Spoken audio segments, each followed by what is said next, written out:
Hello, I'm Johnny. Have you ever attended a meeting or event where you were asked to fill in or take the place of another speaker?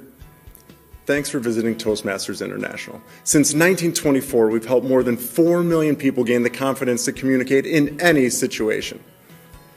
This video is part of a series of Toastmasters time-tested tips that will help you whenever you are put on the spot to speak. Impromptu speaking is a skill that everyone can benefit from. It can help you in social situations such as weddings and birthdays, or even business. We'll begin by identifying several impromptu speaking opportunities. Then, we'll move on to techniques to manage last-minute speeches. And finally, we'll talk about the benefits of spontaneous speeches.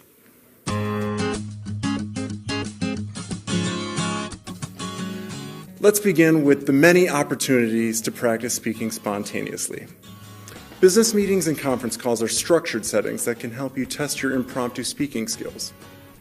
There are many everyday opportunities to practice as well, such as speaking with a bank teller, customer service representative, or even a stranger at the grocery store.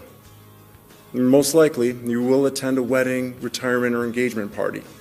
Now, these events are perfect opportunities to practice impromptu speaking from the heart.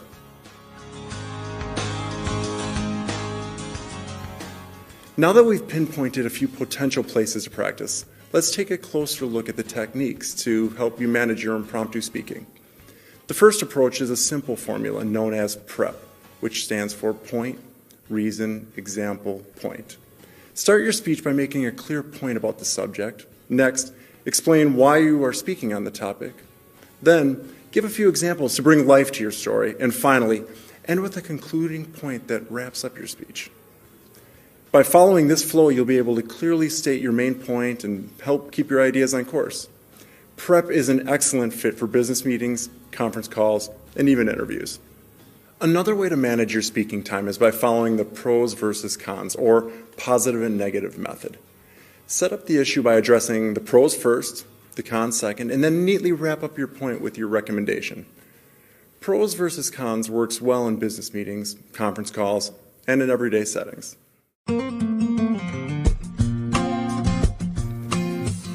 If you find yourself filling in for a speaker, quickly think about how you would open and close your speech.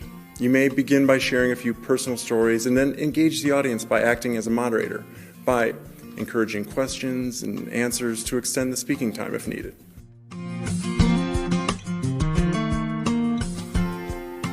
Now that you've finished your speech, it's time to concentrate on the final and most important step, delivering your impromptu speech. The only way to master impromptu speaking is by jumping in and practicing in real time. If you struggle with being a perfectionist, don't stress. Simply try to have fun.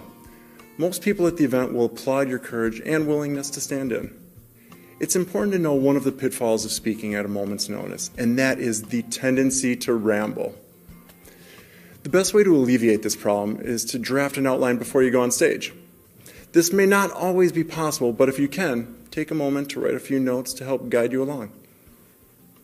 Incorporate the tips and techniques we've just covered, and in no time you'll be amazed at how quickly you'll have the confidence to be a great impromptu speaker. For more information on impromptu speaking, please visit a Toastmasters Club.